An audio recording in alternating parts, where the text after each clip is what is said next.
तो धुंधली भी परेशान हो गई और रात में जाती है। कूपे पाता कृतौ रात्रौ तेन सा निधनम गतः। एक कुआं में गिर करके आत्महत्या कर लेती है। अब बचे कौन बचा? माता जी गई, पिताजी गए, गोकर्ण जी बचे। तो गोकर्ण जी बोले अब लग रहा है हमारा नंबर है। खुद जय कहे भैया अब हम थोड़ा सा तीर्थ यात्रा करना चाहते हैं, थोड़ा सा भगवान का भजन करना चाहते हैं। धुंधकारी तो यही चाहता था, बोला भैया चले जाओ। गोकर्ण जी बेचारे चले जाते हैं भगवान का भजन करने के लिए। अब जब घर में कोई नहीं था तो अब स्वतंत्रता मिल गई उसको। जब स्वतंत्रता मिली तो अब तक तो बाहर जाता था गलत कार्य करने, लेकिन जब कोई रोकने टोकने वाला नहीं, कोई लगाम कसने वाला नहीं, तो फिर पांच वेश्याओं को लाकर घर में ही बैठा दिया। चोरी करता, उसी धन से उन सबका पालन पोषण करता था। एक दिन खूब ढेर सारा धन चुरा करके लाया। तो जो पांचों वैश्याएं थी उन्होंने विचार किया कि अगर हम पकड़े गए तो इसको तो सजा मिलेगी ही मिलेगी, साथ में हम लोगों का भी जेल में चक्की पीसना होगा। तो एक काम करो, चलो इसको मार दिया जाता है। धुंधकारी आता है, उसको तो पहले मदिरा का पान कराती हैं, फिर उसके बाद उसको सब उसका गला दबाने लगती हैं, मारने लगती हैं। कोई चक्कू से पैर काटने लगता है, कोई हाथ काटने लगता है। इतने पर भी जब शांति नहीं मिली तो तत्तांगर समूहश्च तन्मुखे ही विचिक्षुः, जलता हुआ अंगार ला करके और धुंधकारी के मुंह में डाल दिया तो उसका प्राणांत हो जाता है और इधर सब गणिकाएं भाग जाती हैं। गोकर्ण जी यात्रा में थे। गोकर्ण जी को जब पता चलता है कि हमारे भैया धुंधकारी का मृत्यु हो गया है तो धुंधकारी के लिए श्राद्ध इत्यादि क्रिया करते हैं।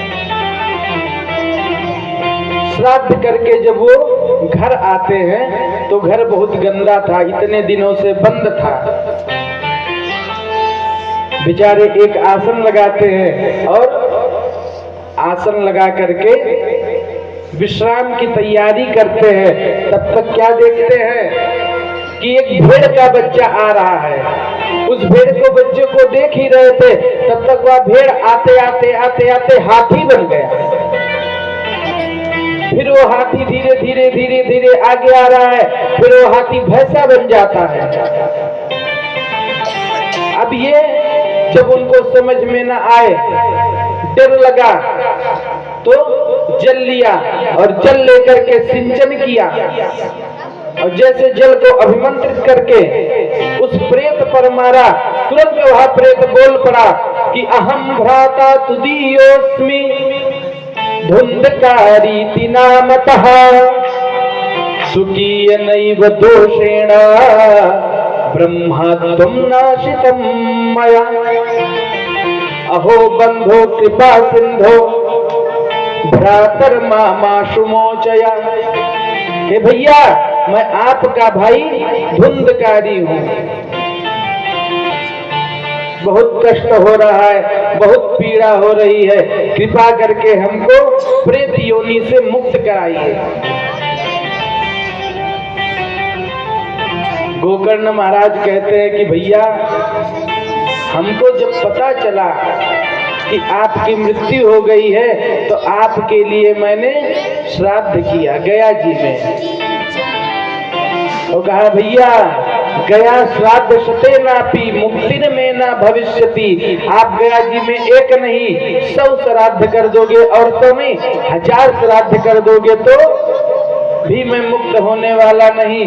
कृपा करके मुझे किसी तरह इस प्रेत योनि से मुक्त करो, बहुत भैया कष्ट होता है। क्योंकि प्रेत योनि में भले आप किसी का भी रूप धारण कर लें, लेकिन मुंह जो होता है ना, वो जैसे सुई में जितना छिद्र होता है उतना ही प्रेत का मुख होता है कि पानी भी वो नहीं पी सकता। जो गंदी क्रियाएं करते हैं तंत्र में, वो शमशान में प्रेत से ही प्रेत सिद्धि करते हैं और गंदी क्रियाओं से ही प्रेत प्रसन्न होते हैं। कुछ लोग प्रेत सिद्धि करते हैं। तो अब बोले भैया आपका जब हमने श्राद्ध किया कल्याण नहीं होगा, तो फिर आपका श्राद्ध क्या उपाय किया जाए? कहा देखो भैया, मैं ऐसा वैसा पापी नहीं हूँ, हाई लेवल का पापी हूँ। जीवन भर मैंने पाप किया, कभी पुण्य नहीं किया। तो अब गोकर्ण जी महाराज सांत्वना देते हैं कि ठीक है भैया, अभी आप जाइए और कल हम निश्चित रूप से आपके कल्याण की राह खोजेंगे। प्रातःकालीन संध्या उपासना गायत्री इत्यादि करके गोकर्ण जी महाराज अनेक ब्राह्मणों के पास जाते हैं, अपने भाई के मुक्ति का कारण बताते हैं। तो मुक्ति का कारण कहीं नहीं मिलता, और जब कहीं नहीं मिलता, जब आपका काम कहीं ना हो, ध्यान देना, आपका काम जब कहीं ना हो, अयोध्या जाओ ना हो, मथुरा जाओ ना हो, द्वारिका जाओ ना हो, काशी जाओ ना हो, तो कहाँ काम होगा? अपने गुरु के शरण में चले जाओ, निश्चित रूप से कल्याण हो जाएगा। गुरु कौन? गु माने अंधकार और रू माने प्रकाश। जो हमारे अज्ञान रूपी अंधकार में ज्ञान का प्रकाश डाल दे, उसे गुरु कहते हैं। गुरु और शिष्य का जो रिश्ता होता है, जो प्रेम होता है, वो माता पिता से भी, बंधु सखा से भी, पति पत्नी से भी बड़ा होता है। क्योंकि जीवात्मा और परमात्मा का जो मिलन कराए, उसी को कहते हैं महात्मा। वही होते हैं गुरु, सच्चे गुरु। ये भी देखिए, आज कलयुग की यही कहानी है। गलियन गलियन गुरु फिरे, कहे हमसे दीक्षा ले, और नरक जाओ चाहे स्वर्ग जाओ, धोती कपड़ा दियो। कलयुग में तो ये कहानी है, गली गली में गुरु घूम रहे हैं। आओ गुरु दीक्षा ले लो, तुम स्वर्ग जाओ, नरक जाओ, चाहे भाड़ में जाओ, उनको कोई तो गुरु भी पानी पियो, छान के गुरु बनाओ, जान के। जब हम अपने बेटी का विवाह कहीं करने जाते हैं तो क्या करते हैं? जिससे विवाह करना होता है उसकी जानकारी पहले हम लेते हैं अच्छी तरह। तो जब अपनी बिटिया किसी को सौंपते हैं इतना छानबीन करके, तो अपने जीवन का डोर जिसके हाथ सौंप रहे हैं, पहले उसका जांच और पड़ताल कर लेना चाहिए कि वो कैसा है, हमारा गुरु बनने योग्य है अथवा नहीं है। तो अब आज अपने गुरुदेव भगवान का आवाहन करते हैं। गोकर्ण जी महाराज जब उनको कहीं से भी कोई राह नहीं मिली, कोई दिशा नहीं मिला, तो अपने गुरु जी का ध्यान करते हैं। अखंड मंडलाकारं व्याप्तं येन चराचरम् तत्पदं दर्शितं येन तस्मै श्री गुरुवे नमः। तो अपने गुरुदेव भगवान का ध्यान करते हैं। गोकर्ण जी के गुरुदेव कौन है? सूर्य नारायण भगवान। उनका ध्यान करते हैं। तुभ्य नमो जगत साक्षिन् ब्रूहि मे। सूर्य नारायण भगवान आते हैं तो उनसे पूछते हैं, ब्रूहि में मुक्ति हेतुकम, हम अपने भाई के मुक्ति के लिए क्या करें महाराज? कोई उपाय बताइए। तो सूर्य भगवान ने दिव्य आकाशवाणी से आश्वासन किया, कि श्रीमद् भागवतान मुक्ति सप्ताह वाचनम गुरु। श्रीमद् भागवत जी का सप्ताह वाचन पाठ करो अथवा कराओ, इससे निसंदेह तुम्हारे भाई की मुक्ति हो जाएगी। गोकर्ण महाराज जी आषाढ़ मास में दिव्य भव्य कथा का आयोजन करते हैं। भगवान की कृपा से कथा शुरू होती है तो धुंधकारी वायु के रूप में आता है और अपने भैया से कहता है कि हे भैया हम कहाँ बैठे हैं।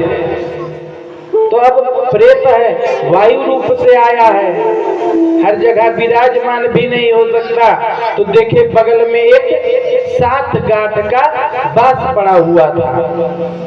बोले जाओ तुम उसी बांस में बैठ जाओ और उसी में बैठ करके दिव्य भागवत की कथा को सुनना। धुंधकारी बैठ जाता है, भागवत की कथा शुरू होती है। प्रथम दिन की कथा विश्राम लेती है, उस समय बांस का एक गांठ चटक जाता है। दूसरे दिन की कथा जब विश्राम होती है तो उस बांस का दूसरा गांठ चटक जाता है। ऐसे इसी प्रकार से जब 7 दिन की कथा होती है, 7 गांठ चटक जाते हैं तो क्या होता है?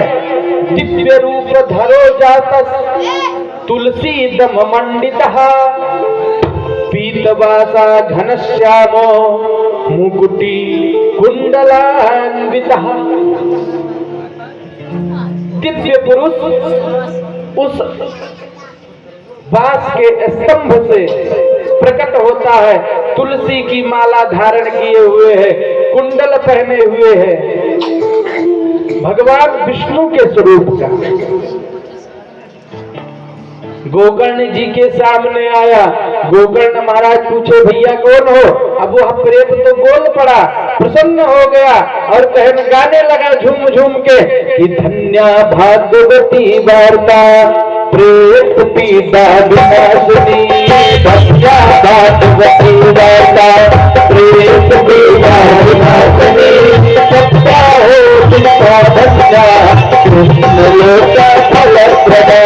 सत्या हो जिसका धन्या कृष्ण लोक फलप्रदा। धन्य है भागवत की कथा, धन्या भागवती वार्ता प्रेत पीड़ा विनाशिनी। मुझ जैसे अधम प्रेत को, मुझ जैसे पतित को तार दिया। और भागवत जी की दिव्य प्रशंसा करते हुए भगवान के दूत आते हैं और विमान में उसको बैठा लेकर के चले जाते हैं। अब गोकर्ण जी ने उससे प्रश्न किया, विमान वालों से प्रश्न किया, भैया ये बताओ आपने तो भेदभाव किया, क्या भगवान की कथा भेदभाव करती है क्या? पार्षदों ने पूछा क्या हुआ भैया? कहे कि देखो कथा तो बहुत से लोग सुन रहे थे, कथा में हजारों भक्त आए हुए थे, लेकिन विमान तो 2 ही आया, एक गोकर्ण जी के लिए, एक धुंधकारी के लिए। बोले ये पक्षपात नहीं तो क्या है? बोले पक्षपात देखो भेद कथा में नहीं है, कथा सुनने में भेद है। धुंधकारी तो 7 गांठ के बांस में बैठ गया और खूब प्रेम से मन लगा करके, जितना उसने पाप किया था उससे ज्यादा मन लगा करके भगवान की कथा को सुना और आपने भगवान की कथा को मन लगा करके सुनाया। लेकिन जितने लोग थे महाराज, किसी का ध्यान कुकर की सीटी पे था, तो किसी का ध्यान अपने घर के पप्पू पर था, तो किसी का ध्यान कहीं था। पुनः गोकर्ण महाराज उनको विदा कर देते हैं। अब की कथा हुई थी पहली बार आषाढ़ मास में, फिर दूसरी बार कथा का आयोजन होता है श्रावण मास में, और फिर सभी भक्तों का समुदाय इकट्ठा होता है। गोकर्ण महाराज जी कथा करते हैं। कथा को सुनते हैं तो जितने लोगों ने भगवान की कथा को सुना, देखिए इस बार सब लोग सावधान थे। जो रसिक होते हैं, जो भगवान के कथा के प्रेमी होते हैं, भले वो कितना भी विद्वान हो, कितना भी उनको जानकारी हो, लेकिन वो हमेशा पिपासु होते हैं भगवान की कथा के लिए। कहाँ से मिले, कैसे मिले। तो इस बार सभी लोगों ने मन लगा के सुना, और क्या हुआ उसका फल। अयोध्यावासिनः पूर्वा यथा रामेण संगतः। जैसे अयोध्यावासी भगवान राम के साथ विमान में बैठ कर गए थे, ऐसे ही गोकर्ण जी के साथ समस्त श्रोता समुदाय बैठ करके विमान में चला जाता है। बोलो श्रीमद् भागवत महापुराण की जय हो। अब बताइए यहाँ पर किसने किसने मन लगा कर कथा को सुना, हाथ उठाइए एक बार। अच्छा, आप लोग नहीं सुने? तब ये बताइए, अगर मन लगा के सुने हैं, कौन कौन सुना अभी पता चल जाएगा। ये कथा कौन सुन रहा है, कौन सुना रहा है? सुना रहे हैं। नारद जी ने ही प्रश्न किया था ना कि प्रभु कैसे कैसे पापी भागवत की कथा को सुन के तरते हैं। जब पूरा इतिहास सुना दिया तो नारद जी महाराज गदगद हो गए। अरे वाह महाराज, ये तो बड़ी जोरदार कथा है। व्यक्ति यही पूछता है कि महाराज कितना खर्चा आएगा कथा कराने में। तो कहते हैं कि विवाहे सादृशम वित्तम तादृशम परिकल्पयेत्। जितना एक बेटी के विवाह में खर्चा आता है, उतना ही भागवत जी में आता है। अब आप कहेंगे कैसे? तो मुकेश अंबानी जी को अगर अपनी बिटिया की शादी करनी होगी, वैसे बिटिया है कि नहीं हमको जानकारी नहीं है, लेकिन एक आप लोग को उदाहरण बता रहे हैं कि मान लीजिए करनी होगी तो कि हमारी बिटिया खूब प्रेम से विदा हो, उसके